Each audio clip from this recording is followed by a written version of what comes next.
the final shot, then show Godzilla roaring at the screen. Yeah, totally. I agree. Which would also look pretty cool in 3D. Yeah. And speaking of Kingdom of Monsters again, as I kept on reading the comic books, for some reason, in my mind, I thought to myself, you know what?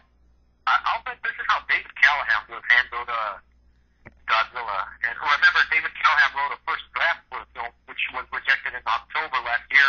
Yeah. Were you the one who directed me to that? You were the one who made the first video about that, right?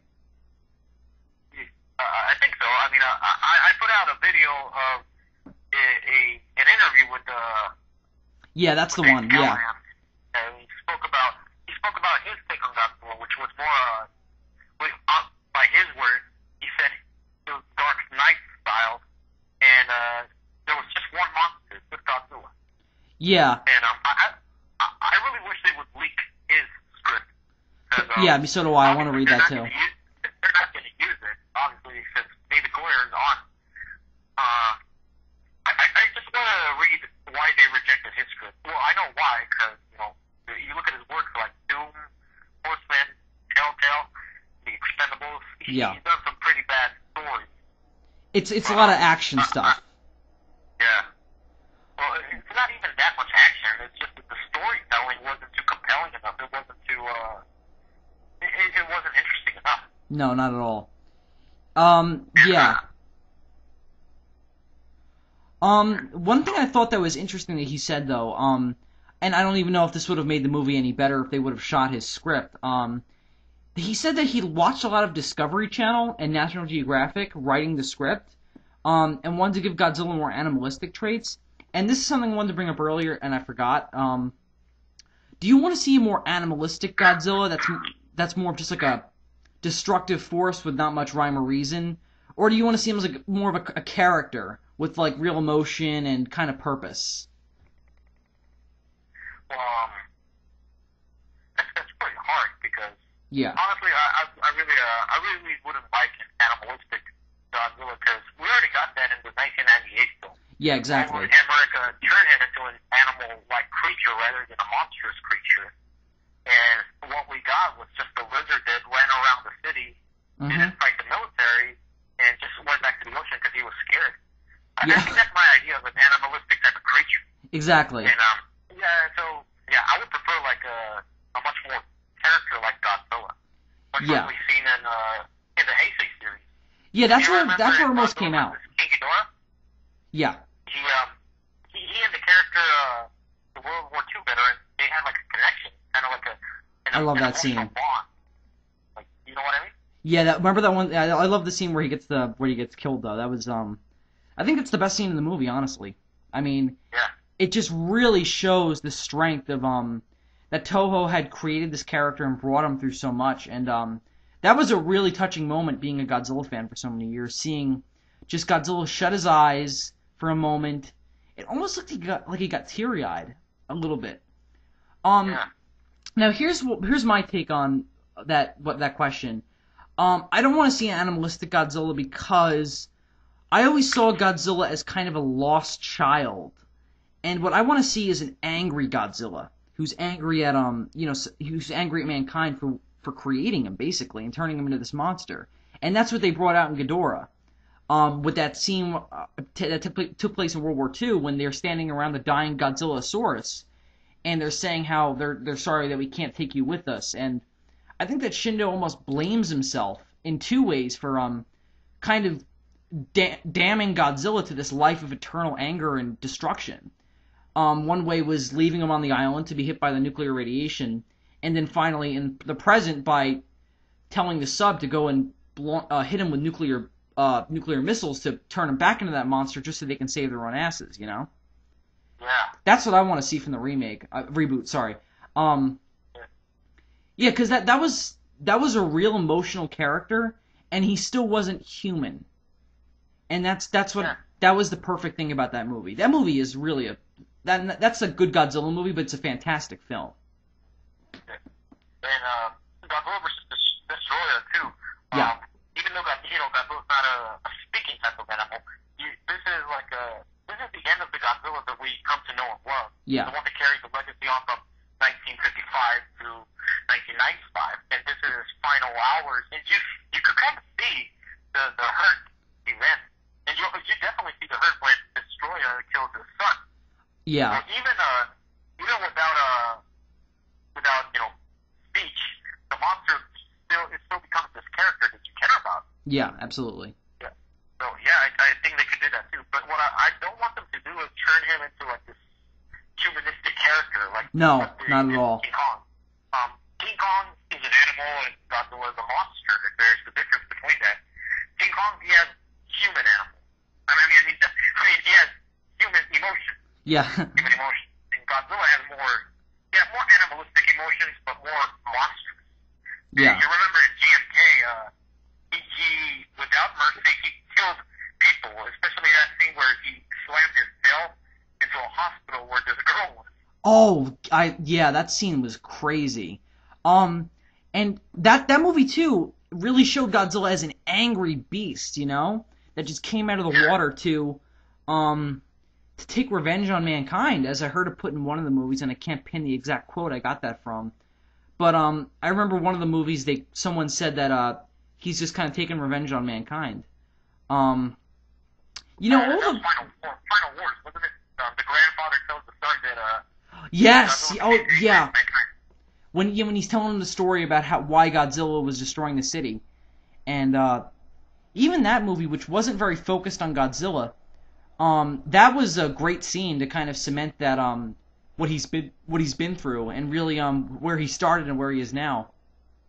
Yeah. And I love that scene in the end, which was also an example of having Godzilla both being a monster, but also giving him actual emotions and not make him stupid. That's a purely behavior-based creature. He looked at the M organization people and then the grandfather and son, and wanted to kill them so badly. And then his son stepped in and stopped him from killing each other.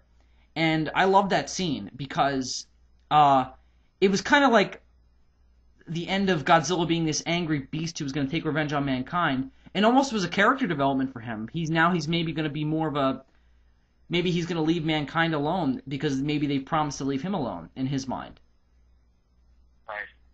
Yeah. If Toho continued to make more Godzilla films after Final Wars, they would have returned Godzilla from being this defender of the Earth rather than this destructive force of nature. I think in my mind, I think that would have been the perfect change of Godzilla. Absolutely. From the Heisei series on to the Millennium series, he was this very destructive, angry monster that hates mankind. Yeah. But after Final Wars, there was this massive, impacting change on the creature. Now that he has forgiven mankind, he can now defend. But I'm glad that they didn't make that into a movie. I think that leaving that open to interpretation was kind of a stronger thing than having a movie where Godzilla was just kind of a superhero, I guess is the best way to put it. I mean, yeah. It might have been entertaining, but I think it was stronger for the character, the impact that it leaves you with in the end, just to kind of leave it up to the viewer to decide what happened after that. Because, I mean, for one, mankind is basically extinct at that point. I mean, as far as we can tell, there's only there's that bunch of survivors, and then there's different people scattered amongst the world, and everyone else is dead because they were killed by the Exilians. Right, exactly. Man, I forgot what I was going to say. But, I hate it when that happens. Yeah. But I remembered something I was going to add to that. I think that the smartest thing to do with Legendary's movies, because I think at this point we can pretty much be guaranteed that this is going to be a franchise and not just one movie. If they're going more for a reboot than just doing a remake, it's probably going to be a franchise. I think that they should do the same kind of character development. And have him start out in the first couple movies as an angry beast that wants nothing more than vengeance, and then grows as a character to a point where he wants to just kind of protect his world. And I don't even think of it as he wants to protect humanity specifically. I think he more wants to protect this world he lives in. Right. And leaves revenge behind. I forgot what I was going to say again. But,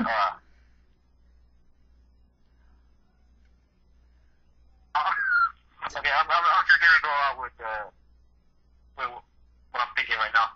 I want to talk about Garrett Edwards'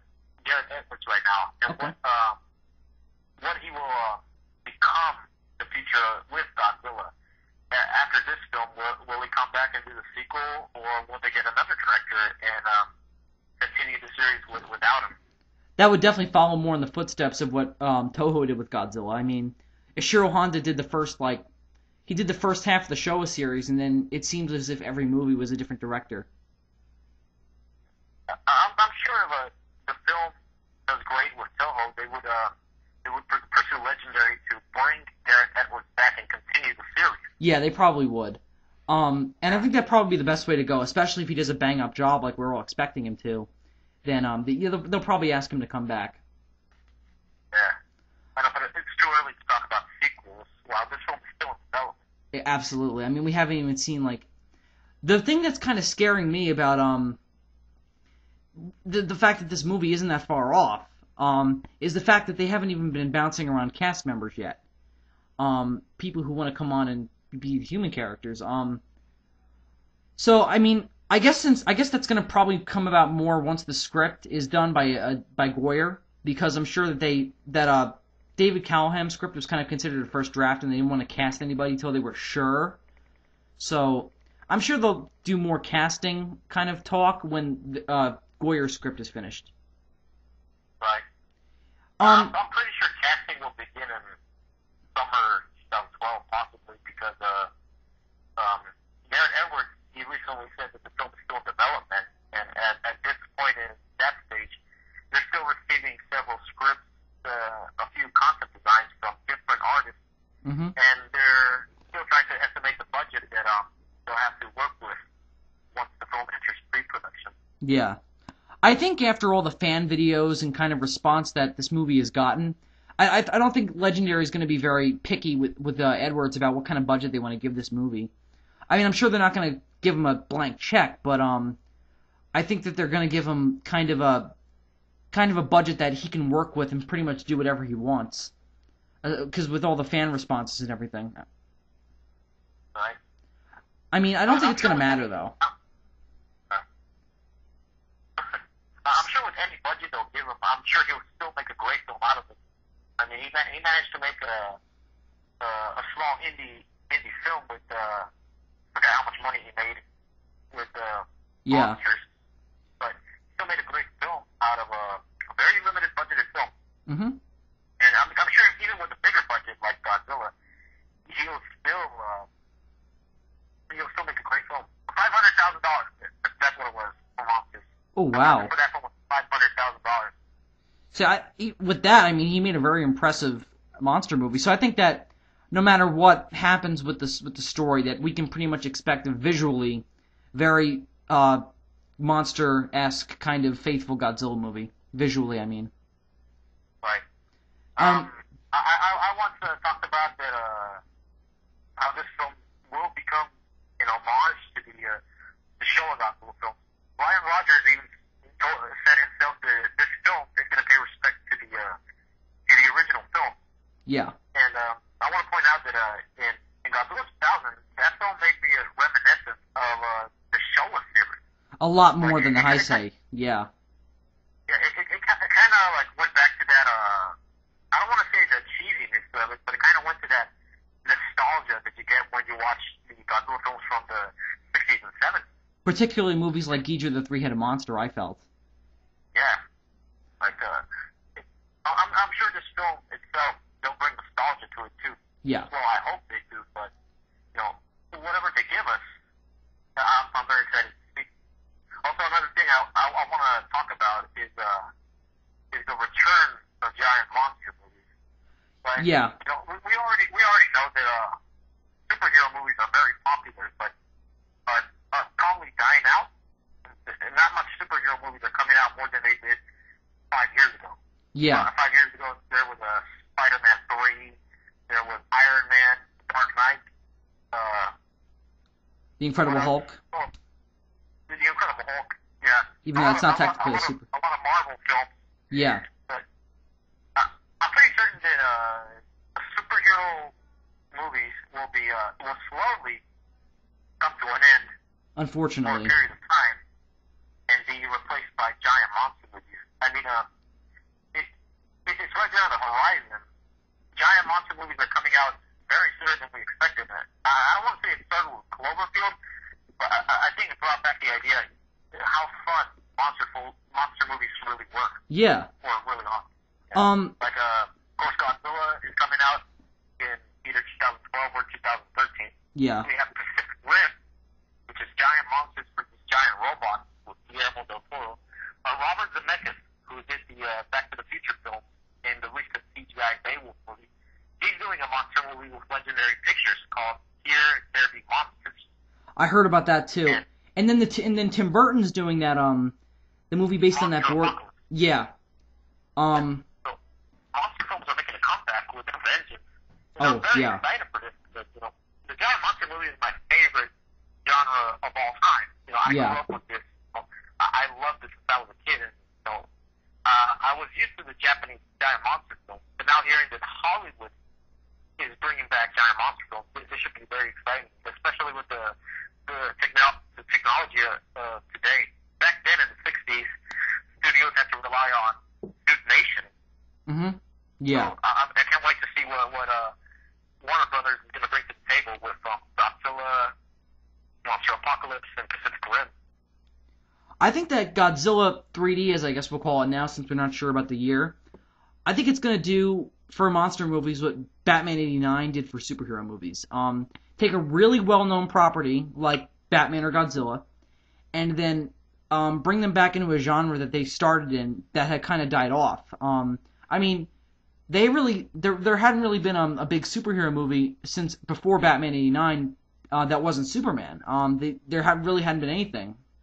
And then once Batman 89 came out, they started to flood into theaters. I mean, every comic book company tried to get their character on screen. And I'm sure that Godzilla, who is arguably the most